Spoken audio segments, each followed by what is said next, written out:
అది అందులో ఒరిజినల్గానే ఇద్దరు హీరోలను ఒక కమెడియన్. నేను దాన్ని అలా కాకుండా ముగ్గురు హీరోయిన్లను పెట్టి ముగ్గురికి కూడా లేడీ కాంబినేషన్ పెట్టి సోమన్ బాబు గారు డాక్టరు, నేనేమో ఇన్స్పెక్టరు, చంద్రమోహన్ ఏమో లాయరు, ఈ ముగ్గురికి హీరోయిన్లను కూడా పెట్టి ముగ్గురు మిత్రులు అని చెప్పి దాన్ని చేసాం. ఆ చేసిన మార్పులు అది అన్నీ బ్రహ్మాండంగా సక్సెస్ అయింది. చాలా పెద్ద హిట్ అయింది. రెండు ఒకదాని తర్వాత వచ్చినాయి. ఓ పక్కన ఓ తండ్రి తీర్పు రిలీజ్ అయిపోయి ఆడతానే ఉంది, ముగ్గురు మిత్రులు చేసిన దాని మీద. కానీ అలా సక్సెస్ అవ్వడం గ్రేటే కదా సార్. ఎందుకంటే ఒక ఇమేజ్ ఇప్పుడు ఓ తండ్రి తీర్పులో ఒక రకమైన ఇమేజ్ వచ్చింది మీకు, అంటే యాక్సెప్ట్ చేశారు జనాలు. సో అందులోంచి మళ్ళీ దీనికి క్వైట్ ఆపోజిట్ ఇది, అంతే కదండి. ఇది ఒక కమర్షియల్ సినిమా, అందులో ఒక యంగ్ ఇది, ఒక పేరు, ఒక లవ్, ఇది ఫ్రెండ్షిప్, ఇవన్నీ. సో అది చాలా గొప్ప విషయం సార్. ముగ్గురు క్లోజ్ ఫ్రెండ్స్, ముగ్గురు ప్రొఫెషన్స్ వేరు. ఓ ప్రొఫెషన్స్లోనే ఒకళ్ళ మీద ఒకళ్ళకి ఇది రావటం చాలా బాగా సరదాగా చేసాం ఆ సినిమా. అట్లా ఇవన్నీ కూడా. సార్ శోభన్ బాబు గారితో మీకు బాగా రిలేషన్ ఏంటి కదండి. ఆయన చెప్పిన జీవిత సత్యం, ఎంత సంపాదించామన్నది కాదు, ఎంత సేవ్ చేసామన్నది ముఖ్యం అన్నది మీ జీవితంలో ఎలాంటి మార్పు తీసుకుని వచ్చింది? బాగా. ఎందుకంటే నేను బిజినెస్ మ్యాన్ కాబట్టి నేను సినిమా ఇండస్ట్రీకి వచ్చిన సినిమాలు చేస్తాను కూడా సైమల్టేనియస్గా బిజినెస్ కూడా చేస్తూ ఉండేవాడిని. బిజినెస్ అంటే నాకు నచ్చిన సినిమాలన్నీ రైట్స్ కొనుక్కునేవాడిని. కృష్ణాంజలా రైట్స్ అని, లేకపోతే నైజాం రైట్స్ అని ఇట్లా కొనుక్కొని రిలీజ్ చేస్తూ ఉండేవాడిని. దాంతోపాటు ఇంకో 2 డిస్ట్రిబ్యూటింగ్ కంపెనీలో కూడా షేర్ హోల్డర్గా చేరాను. హైదరాబాద్లో ఒక డిస్ట్రిబ్యూటింగ్ కంపెనీను, విజయవాడలో ఒక డిస్ట్రిబ్యూటింగ్. సోమన్ బాబు గారు అడిగారు, మీరు ఎక్కడ ఇన్వెస్ట్ చేస్తారు మీ సంపాదన అని అంటే ఇవి చెప్తే మీరు సినిమాలు బాగా తీసుకుంటున్నారు, మీకు నచ్చిన సినిమాలు కొనుక్కుంటున్నారు, అవన్నీ బాగానే ఉన్నాయి, కానీ మీరు ఎవరు దాంట్లో షేర్ పెట్టారన్నారు, అది మాత్రం మీరు తప్పు చేస్తున్నారండి అన్నాడు.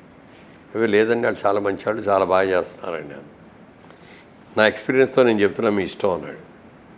సంవత్సరం తిరగకుండా 2 కంపెనీలు మూతపడిపోయినాయి. నా పెట్టుబడి పెట్టిందంతా పోయింది దాంట్లో. ఆ రెండో కంపెనీలో, ఒక కంపెనీలో మాత్రం వాళ్ళు చేసిన అప్పులన్నీ నా మీద పడి, అందులో నేను సౌండ్గా ఉన్న పార్ట్నర్ నా మీదకి ఉండేటప్పటికి అందరు నా మీద. సో మిమ్మల్ని పట్టుకుంటే వాళ్ళు డబ్బులు వస్తాయని మిమ్మల్ని పట్టుకున్నారు వాళ్ళు, అంటే మీ మీద ఫోర్స్ ప్రెషర్ నేను తీర్చాల్సి వచ్చింది. ఆ తర్వాత అప్పుడు ఆయన అడిగా, మరి మీరు ఎక్కడ ఇన్వెస్ట్ చేస్తారంటే అప్పుడు నేను ల్యాండ్ మీద చేస్తున్నాను. ల్యాండ్ అనేది ఎంత ఉందో అంతే ఉంటుంది, అది పెరగదు.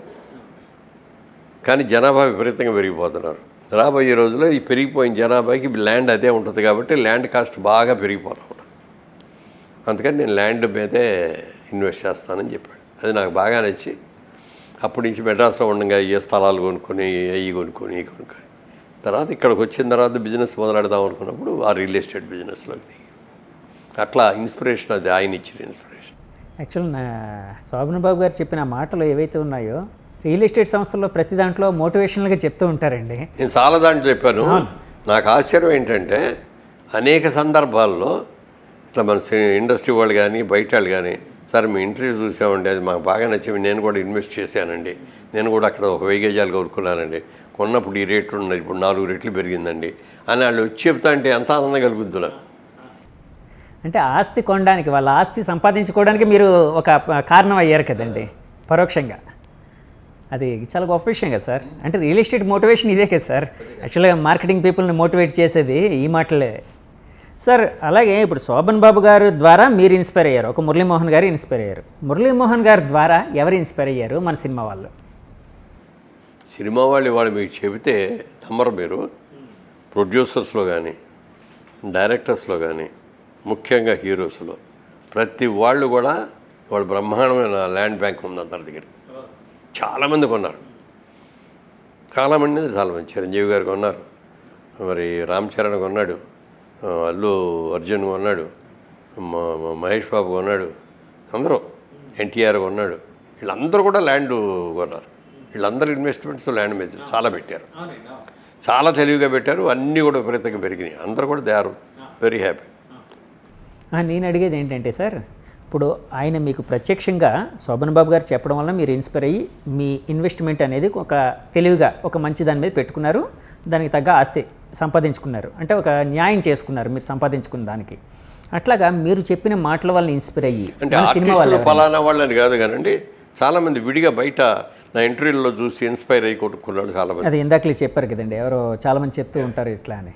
ఆఖరికి ఒక రోజున మన డైరెక్టర్ మారుతి గారు కూడా చెప్పాడు. ఆయన కూడా కొన్నారట సార్ మీది చూసి ఇన్స్పైర్ అయ్యి. ఓకే సార్, ఇప్పుడు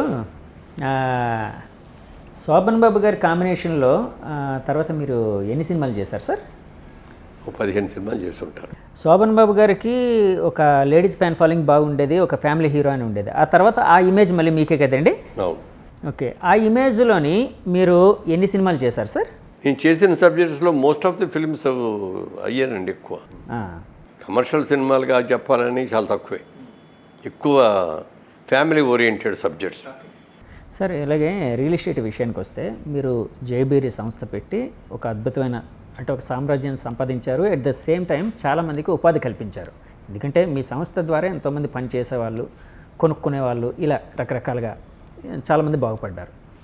యాక్చువల్గా నాగ చైతన్య సమంత ఒక ఫ్లాట్ చూసి ఇష్టపడి మీ ఫ్లాట్ని వాళ్ళకి అమ్మమంటే మీరు అమ్మలేదట. తర్వాత దానికోసం అని చెప్పి నాగార్జున గారు ఒక రికమెండేషన్ కాల్ కూడా చేశారట. ఏంటి సార్ అది? ఏం లేదు, అది నాగ చైతన్య అప్పటికే సమంతతో పెళ్ళి అవ్వలేదు. వీరికి నాగ చైతన్య అపార్ట్మెంట్ కొనుక్కోవాలని తిరుగుతున్నాడు. ఓకే, అంటే సమంత గారు లేరు అయితే నేను పొరపాటుగా విన్నాను. ఓకే, అతనికి ఏది నచ్చేది కాదు. మేము కట్టింది చూసి పైన పెంత్ హౌస్ లాగా కట్టాం మేము. ఏది నా కోసం ఒకటి, మా బాబు కోసం ఒకటి, తమ్ముడు కోసం 3 కట్టుకున్నాం అన్నమాట. పైన కట్టుకొని పైన స్విమ్మింగ్ పూల్ సపరేట్గా మా కోసం 14th ఫ్లోర్లో, జిమ్ము, ఇంకెవరితో సంబంధం ఉండదు మా వరకే, మా 3 ఫ్లాట్స్ వాళ్ళకి. అలా చేసుకొని అది చూసి ఆయనకి బాగా నచ్చింది. జిమ్ ఇక్కడే ఉంది, పూల్ ఉంది, నాకు కావాల్సిన అన్నీ ఉన్నాయి కదా అని చెప్పి అది తీసుకుందామనంటే ఇది అమ్మటానికి కాదండి, ఇది మేము మా సొంతం కోసం కట్టుకుంటున్నాం అని చెప్పి అమ్మలా. అప్పుడు నాగార్జునకి వెళ్ళి చెప్పినట్టున్నాడు. నాగార్జున గారు ఫోన్ చేసి, అప్పటికి మా సినిమాలో 3 సినిమాలు నేను చేశాడు నాగార్జున గారు. బాగా కలిసి నాగేశ్వరరావు తర్వాత మళ్ళీ నాగార్జున గారితో కూడా అంత బాగా హ్యాపీగా కలుస్తాం. అది ఆయన ఫోన్ చేశాడు. ఏమండి ఆడికి పట్టాన్ని నచ్చో, ఇది బాగా నచ్చింది, ఇస్తే బాగుంటుంది అని అంటే, సరే ఆయన అందులో నాగార్జున గారు కూడా అడిగిన తర్వాత బాగోదు అని చెప్పి, ఇప్పుడు మా బాబు సరే నాది ఇచ్చేయండి నాన్నగారు అంటే బాబుది ఆయనకి మీ అబ్బాయిది ఇచ్చారు. ఓకే సార్, అలాగే మీ పూర్వ జీవితానికి వెళ్తే మీరు అంటే సినిమా ఇండస్ట్రీకి రాకముందు మీరు ఏదో వ్యాపారం ఏదో చేసేవారు కదండి. ఆ టైంలో మీరు సైకిల్ మీద వెళ్తూ ఇలా బెల్ కొడితే మీ ఇంట్లో పొయ్యి అది వెలిగేదంట. ఏంటి సార్ అది? అంటే పొయ్యి వెలిగేదని కాదు, మా ఆవిడికి నాకేంటంటే ఎప్పుడూ వేడిగా భోజనం పెట్టాలి అలవాటు. మేము పెళ్లి చేసుకొని కాపురం పెట్టే రోజుల్లో అప్పటికి ఇంకా ఫ్రిడ్జులు ఉన్నాయి, కానీ మేము ఫ్రిడ్జులు కొనుక్కునే కెపాసిటీ లేదు అప్పుడు. కాదండి, మీ ఆ తరంలో కూడా ఫ్రిడ్జులు ఉన్నాయండి? ఉన్నాయి, ఫ్రిడ్జులు ఉన్నాయి, కానీ ఆ కెపాసిటీ లేక అప్పటికి మేము కొత్తగా 100 రూపాయల జీతం మీద ఏం కొంటాం. ఫ్రిడ్జులు లేవు, మైక్రోవేవ్లు అసలు లేవు అప్పుడు. అందుకని వేడివేడిగా భోజనం పెట్టాలంటే అలా అని చెప్పి ఆవిడ కూరలు అవన్నీ ఉండేసి అట్లా రెడీగా పెట్టుకునేది. పొయ్యి మీద ఎసరు కూడా పెట్టి అట్లా పెట్టి ఉంచేది అనమాట, వేడి నీళ్ళు పెట్టి. నేను సైకిళ్ళు వేసుకొని అట్లా వచ్చి ఆ గేటు ఇట్లా ఉంటుంది కదా, అది ఇట్లా తీయగానే టక్ మన మోగుద్ది. అది మోగగానే వచ్చేసామని చెప్పి వెంటనే గ్యాస్ స్టవ్ ఉండేది అప్పుడు, కాల్ గ్యాస్ స్టవ్. ఆ స్టవ్ వెలిగించేసేది. నేను వెళ్ళి స్నానం చేసి అట్లా వచ్చేటప్పటికి వేడివేడిగా భోజనం వడ్డించేది. అలాగే కూతురు పుట్టిన తర్వాత కూడా మా అమ్మాయి నేను షాప్ నుంచి వచ్చేటప్పటికి నిద్రపోతూ ఉండేది. ఆ గేటు సౌండ్ వినగానే టక్ మంట లేచి కూర్చొని ముందు భోజనం స్నానం తర్వాత అని చెప్పి 1/2 గంట అమ్మాయితో వాడుకొని చిన్న పాప. సార్, ఇప్పుడు మీరు అన్నదమ్ముల అనుబంధం చేశారు ఎన్టీఆర్ గారితో, బాలయ్య బాబుతోనే. సో బాలకృష్ణ గారితో మీ రిలేషన్ ఎలా ఉండేది సార్? బాగుండేది. అన్నగారు అని చెప్పి బాగా మర్యాద ఇచ్చేవాడు, చాలా బాగుండేది. తర్వాత మాకు భారతంలో బాలచంద్రుడు సినిమా అప్పుడు వెళ్ళి కాల్ షీట్లు అడిగితే వెంటనే ఇచ్చాడు. సో ఆయనకి ఎక్కువ ఈ జానపదాలు అంటే సినిమా అన్నీ రామారావు గారి ఇన్ఫ్లుయెన్స్ ఆయన మీద చాలా ఉంటుంది. తర్వాత ఇంకో విషయం కూడా గొప్పగా చెప్పుకోవాల్సిందంటే, ఏ తండ్రి గురించి ఏ కొడుకు ఎన్టీ రామారావు గురించి బాలయ్య చెప్పుకున్నంత ఇదిగా ఎవడు చెప్పరండి. రోజు కనీసం బాలయ్య వాళ్ళ నాన్నగారిని తలుచుకుంటానికి 100 సార్లు తలుచుకుంటాడు రోజు. నాన్నగారు ఇలా ఈ క్యారెక్టర్ చేసినప్పుడు ఇలా ఇది చేసి మాతోటే చుట్టూ కూర్చున్నాడు. హిందీ హీరోయిన్ వస్తారు, వాళ్ళకి ఏం తెలియదు, వాళ్ళకి కూడా ఇదే చెప్పావు. నువ్వు కావాలంటే ఒకసారి చూపిస్తా సినిమా చూడు, ఆ క్యారెక్టర్ చేసేటప్పుడు ఇది అట్లా రోజు ఎన్నిసార్లు తలుచుకుంటారు రామారావు గారిని ఆయన. నిజంగా అది చాలా గొప్ప విషయం కదండి. అయ్యో, అంటే తండ్రిని అంతగా గుర్తుంచుకొని ఆ ఇన్ఫ్లుయెన్స్తో బతకడం అనేది పాత రోజుల్లో ఓల్డ్ యాక్టింగ్ నేను నా సినిమాలు చూడండి అంటారు జనరల్గా కొత్త జనరేషన్. అట్లా అని ఒకటి ఎప్పుడు రోజు ఎన్టీ రామారావు పాటలు చూడటం, ఆయన పాత సినిమాలు చూడటం, రోజు రాత్రిపూట ఏదో ఒకటి ఆయన్ని చూడకుండా పడుకోరు. సార్ ఎన్టీఆర్ గారికి జాతకాల మీద ఒక రకమైన ప్రేమ ఉండేది, అంటే ఎక్కువ ఫాలో అయ్యేవారు. అలాగే బాలయ్య బాబు గారికి కూడా అది వచ్చింది. మీకేమైనా జాతకాలు అలాంటివి ఏమైనా ఉన్నాయా సార్? అలాంటి మీద నమ్మకాలంటే ఊరినే చూస్తారేమో కానీ పర్టికులర్గా వెళ్ళి చూపించుకోవాలి, ఆ పెళ్లి సంబంధాలు ఉన్నప్పుడు జాతకాలు కలిసి చూడాలి, ఏమి లేవు. అంటే బయటకు వెళ్ళాలంటే ముహూర్తం చూసుకుని వెళ్ళాలి అలాంటివి ఏం లేవు? మామూలుగా జనరల్గా చూసుకొని ఏదైనా మంచి కార్యం చేసేటప్పుడు మంచి చూపించుకోండి అంటే ఆ పంతులు గారి దగ్గరికి వెళ్ళి ఏమన్నా మంచి రోజు చూడండి, ఏదో శంకుస్థాపన చేసుకోవాలి, లేకపోతే ఏదో ఇది చేసుకోవాలి, ఇంట్లో వ్రతం చేసుకోవాలండి, ఏ రోజు అయితే బాగుంటుంది, అంతవరకే. మీకు సినిమాలు వ్యాపారం కాకుండా ఇంకా వేటి మీద ప్రేమ ఎక్కువ సార్? అంతే, రెండే. సినిమాలు ఇప్పుడు కూడా చూస్తూ ఉంటారు సార్ రెగ్యులర్గా? ప్రతి సినిమా చూస్తారండి? అంటే నాట్ ఓన్లీ తెలుగు, ఇంకా మిగతా లాంగ్వేజ్లు కూడా చూస్తారా? ఉంటా. ఇప్పుడు మొన్న అమెరికా వెళ్తే అమెరికాలో కూడా మనది ఇది సర్కార్ వారి పాట, తర్వాత నాని సినిమా ఒకటి రిలీజ్ అయింది అంటే సుందరానికి. ఈ రెండు కూడా అక్కడ థియేటర్లో టికెట్లు కొనుక్కొని వెళ్ళి చూసాం. సార్ ఇప్పుడు మనది కాని నేల, అది మనది కాని నేల మీద మన తెలుగు సినిమా, అంటే మీ సినిమాలు అప్పట్లో అమెరికా అనేది లేదు కదండి, ఆ తరంలో లేదు, అంటే ఈ తరంలో ఉంది.